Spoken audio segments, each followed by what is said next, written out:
ইমাম বগভী রহমতুল্লাহি আলাইহির নিজস্ব সনদে হাদিস এসেছে, নবীজি সাল্লাল্লাহু আলাইহি ওয়াসাল্লাম বলেন, আল্লাহ তাআলা বলেছেন, যে ব্যক্তি প্রত্যেক ফরজ নামাজের পরে সূরাতুল ফাতিহা একবার, আয়াতুল কুরসি একবার, সূরাত আল ইমরানের 18 নং আয়াত, 26 এবং 27 নম্বর আয়াত একবার করে পাঠ করবে, আল্লাহ তাআলা বলেন আমি তার ঠিকানা জান্নাতের ভেতরে করে দেব। সুবহানাল্লাহ। শুধু তাই না, আমি আমার নিকটে তার জায়গা করে দেব। সুবহানাল্লাহ।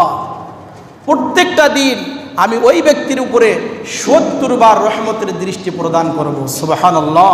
শুধু তাই না, আল্লাহ তাআলা বলেন 70টি প্রয়োজন আল্লাহ তাআলা আমি তার মিটিয়ে দেব। সুবহানাল্লাহ। শত্রুর কবল থেকে, শত্রুর ক্ষতি থেকে আমি আমার নিকটে তাকে আশ্রয় দিয়ে দেব এবং শত্রুর মোকাবেলায় আমি আল্লাহ তাআলা ওই ব্যক্তিকে বিজয় দান করে দেব। সুবহানাল্লাহ।